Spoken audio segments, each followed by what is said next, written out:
그 다음에 지금 이거를 데이터 프레임 형태로 또 바꿔서 저장해야 될 필요가 있습니다. 언제냐면 좀 옛날 모델들이 있어요. 옛날 모델들이 있는데 지금 아까 전에 타이디 모델에서 웬만한 데이터 모델들은 자기네들이 다 변형을 해서 이렇게 만들어 놨는데 아직까지 그게 안 된 것들이 간혹 있어요.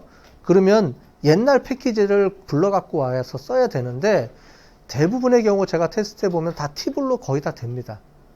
왜냐면 아까 전에 데이터베이스와 티블이 거의 유사하기 때문에 다 돼요. 근데 가끔 가다가 안 되는 경우가 발생합니다. 그럴 경우에는 얘를 그냥 못하는 게 아니고 얘를 다시 데이터 프레임으로 복귀시켜서 또 분석할 수가 있어요. 아까 전에 as라는 개념하고 똑같습니다. 여기다가 as 하고요. 데이터 프레임 이렇게 해주고 이렇게 해주면 되겠죠? 자, as하고 언더바 치면 뭐가 쭉 뜰 겁니다. 그러면 간단하게 딱 치면 되고 자, as 데이터 프레임 해주면 어떻게 되냐면은 데이터 프레임으로 저장하기가 되고요. 이렇게 해주면 안 되죠? 어떻게 해주면 돼요? 나는 원본에다가 그냥 엎어치고 싶다 그러면 다시 이렇게. 아니면 새로운 데이터베이스를 만들어주고 싶다 그러면 요렇게. 자, 항상 요렇게 변경을 시켜줘야 돼요. 여기는 요게 아니고 점입니다. 죄송해요. 점.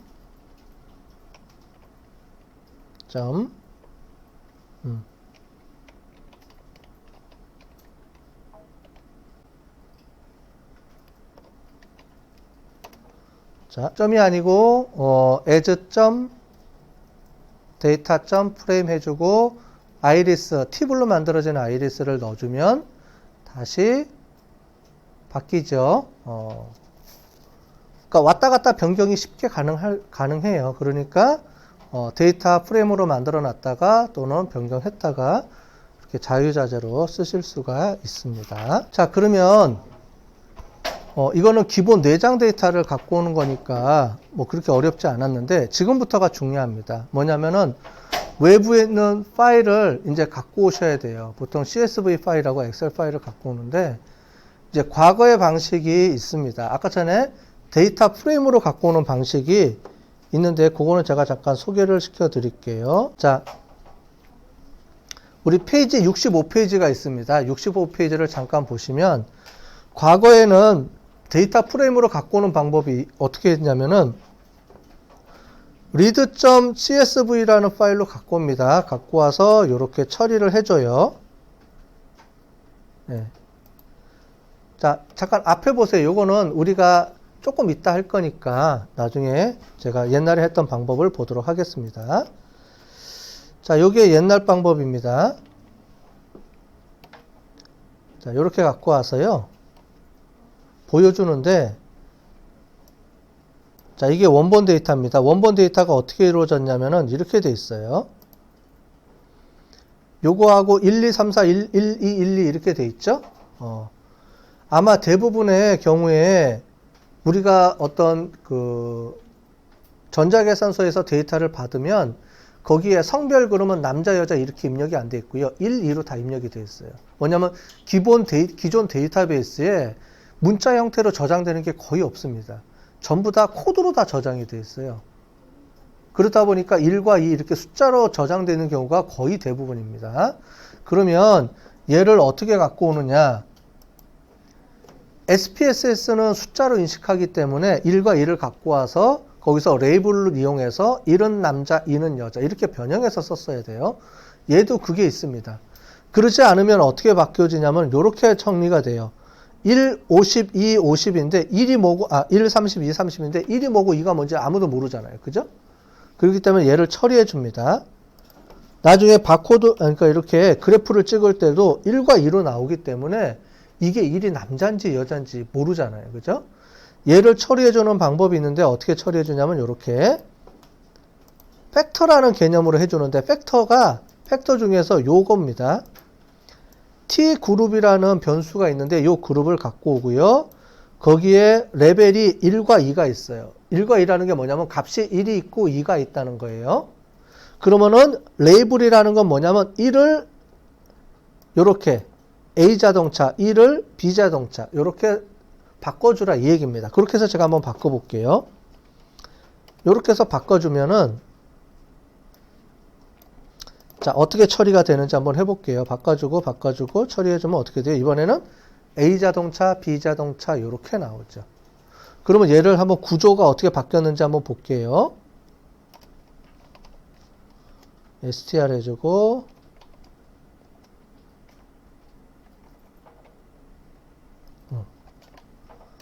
자, 이렇게 해주면 위에 어떻게 되어 있냐면 이렇게 되어 있습니다. T그룹 팩터로 인식했죠. 자, 그런데 to 레벨에 보시면은 A 자동차, B 자동차고 이렇게 레이블이 정리가 됐어요. 자, 1이 A 자동차고 2가 B 자동차예요. 이렇게 된 상태에서 1은 A 자동차로 인식해 주세요. 2는 B 자동차로 인식해 주세요. 걔를 팩터 형식으로 바꿔준 내용이 이렇게 저장된 겁니다. 얘를 어떻게 해준 거냐면 요걸 가지고 해준 거예요. 이렇게 해줘야지만 아까 전에 그 문자 형태로 팩터 형태로 바꿔서 우리가 분석을 할 수가 있는 겁니다. 자, 이게 옛날 방법이에요. 제가 이거를 왜 안 해드리냐면은 이걸 해주고 나중에 우리는 이제 팁을 형식으로 바꿔서 이제 요거를 처리해 주는데 헷갈리실까봐. 자, 그러면 이제부터 해보겠습니다. 자, 지금부터는 같이 따라하는 거예요. 요렇게 하는 방식이 옛날 방식이었다. 그러면 요즘은 어떻게 하느냐? 요즘 하는 방식을 해보도록 하겠습니다. 자, 외부 데이터 가까우는 거니까 우리가 66페이지 한번 보세요. 66페이지. 69페이지입니다. 69페이지. 자, 그래서 먼저 자, 저장할 거를 해보고요.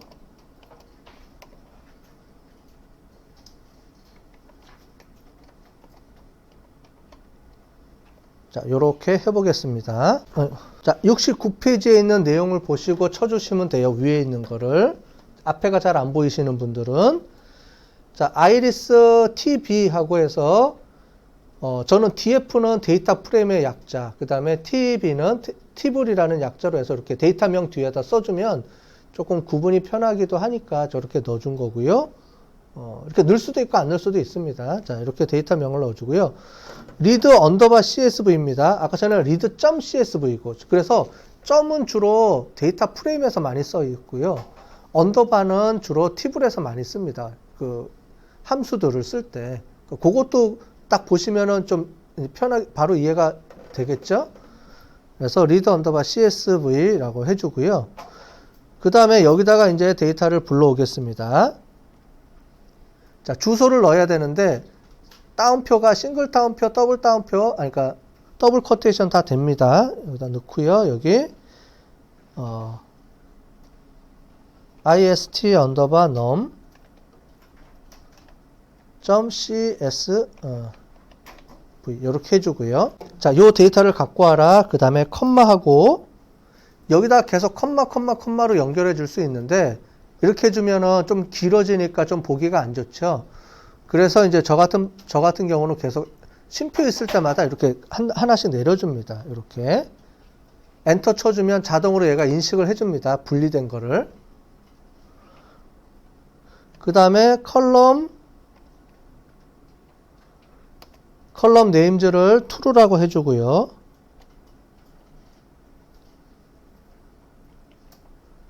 자, true라고 해주면 true, false에 대해서 대소문자 구분하는 게 나오는데 아까 전에 INF는 인피니티 같은 경우는 I만 대문자고 둘 다 소문자예요. true, false는 둘 다 대문자입니다. 풀 대문자여야 돼요. 그러니까 처음에 이게 좀 헷갈리실 거예요.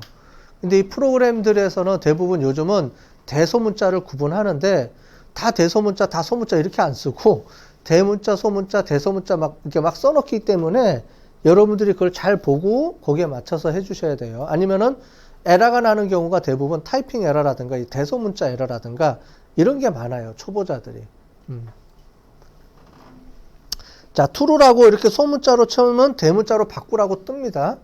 그러면 이때 대문자로 쳐주고 그럼 어떻게 할 수 있느냐? 대소문자에 보면 색깔이 지금 바뀌어 있죠? 그래서 보시면 되고 쉼표 해주고요. 다시 NA라고 넣어볼게요. NA 점 해주면은 NA 하면 뜨죠?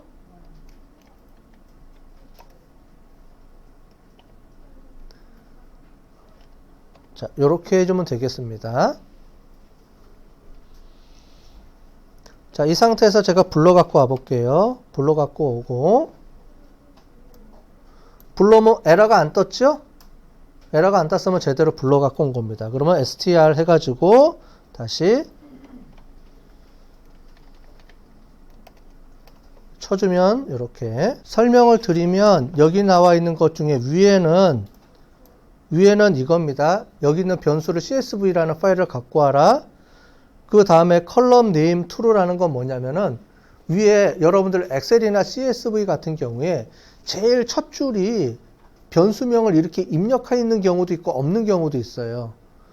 우리 같은 경우는 입력이 돼 있으니까 얘를 true로 해주면 걔를 변수명으로 갖고 오는 거고요.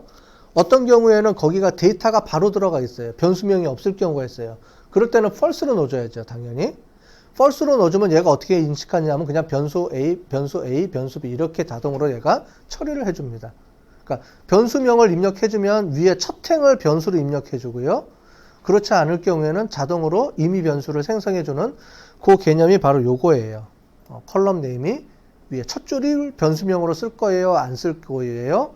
그러니까 중요하니까 그거 꼭 명시해 주시고, 두 번째 na.이라고 되어 있는 건 뭐냐면은 데이터 값이 아무것도 안 들어가 있는 게 있죠. 우리가 보통 널 값이라 그러거든요. 0이 아니에요. 0은 값이 0이라는 의미고요. 거기 아예 데이터가 없는 경우가 있어요. 무응답치라고 우리가 얘기하죠. 무응답일 경우에는 걔를 무응답이라고 인지를 해주는 겁니다. 그래서 na는 점으로 인식해줘라. 이게 무응답은 무응답으로 인식해줘라. 이렇게 처리해주는 겁니다. 0이 아니에요. 0으로 입력해주면 걔를 데이터로 인식해줍니다. 그래서 우리가 평균 추출할 때 어떤 값이 없는데 걔를 0으로 처리해주면은 만약에 데이터가 10개다 그러면 10분의 1로 나눠주는 거고요. 널 값으로 쳐주면 걔를 빼고 9분의 1로 평균이 인식이 돼요. 컴퓨터에서는 중요합니다. 널 값을 어떻게 인지해 주느냐에 따라서 0으로 대체해주면 걔를 카운팅 해버리고요. 널 값으로 인정해주면 카운팅을 안 해줍니다. 그러니까 그게 중요하니까 널이냐 아니냐에 따라서 이렇게 처리해 주는 거예요. 자, 이렇게 돼 있죠? 자, 그런데 이 상태에서 돌려버리면 어떤 문제가 생기냐면은 여기 보는 것처럼 11112 이렇게 돼 있어요. 아직 num이라고 돼 있죠? 숫자로 인식이 돼 있지 팩터로 인식을 못한 겁니다. 그럼 아까 전에 우리가 좀 전에서 팩터로 인식해 준 것처럼 얘를 팩터로 인식을 해줘야 돼요. 이제 그 작업이 조금 어렵습니다. 자, 헷갈릴 때는 어떻게 해주냐면은 이거 먼저 해주면 돼요. 어떤 변수를 먼저 설정하지 말고 얘가 어떤 루틴으로 할 것인지를 먼저 설정해 줍니다. 자, 그래서 이 데이터를 쓸 거예요. 이렇게 뭐냐면은 iris-n-tb라는 데이터를 불러 갖고 와서요. 그 다음에 얘를 어떻게 주느냐면은 mute라는 게 있습니다. mutate 이 변수를 쓸 건데 이게 우리가 원래 이제 뒷부분에 배울 건데 미리 좀 땡겨서 쓰는 거예요. 설명을 해주자면은 mutate라는 건 뭐냐면 새로운 변수로 만들어줘라 이겁니다. 그래서 새로운 변수를 만들어 주는데 어떻게 주느냐? 자, 이미 데이터는 불러왔죠? 그 상태에서 t_group이라는 변수를 바꿔줘라 랍니다. 어떻게 바꿔주느냐면은 팩터로 처리해줘라. 자, 이 상태에서 t_group이라는 변수를 다시 갖고 와서요. 여기에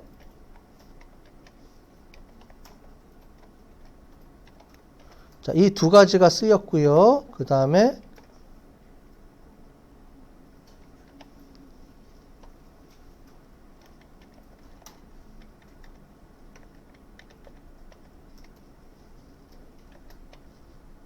이렇게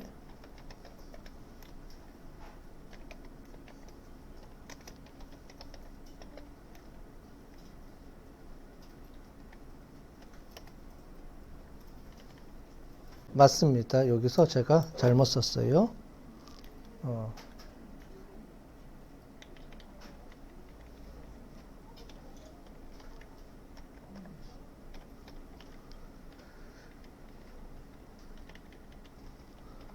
자, 아이리스가 아니고 IST인데 제가 요거랑 헷갈렸어요.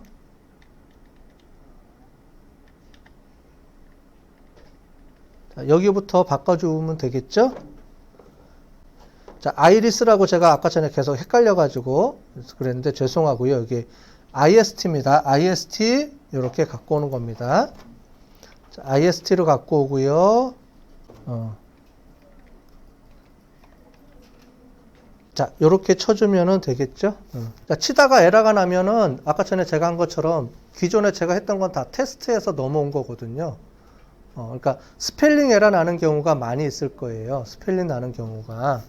그럴 경우에는 갖다가 붙여서 한 줄 한 줄 제 거랑 비교해 보시면 어디서 에러가 났는지를 체크해 줄 수 있으니까 그렇게 체크를 해 보시면 좋을 것 같습니다. 그죠?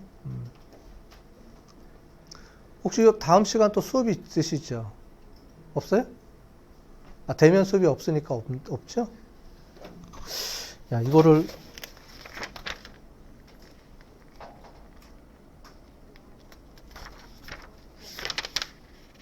어떻게 하죠? 이제 반 했는데?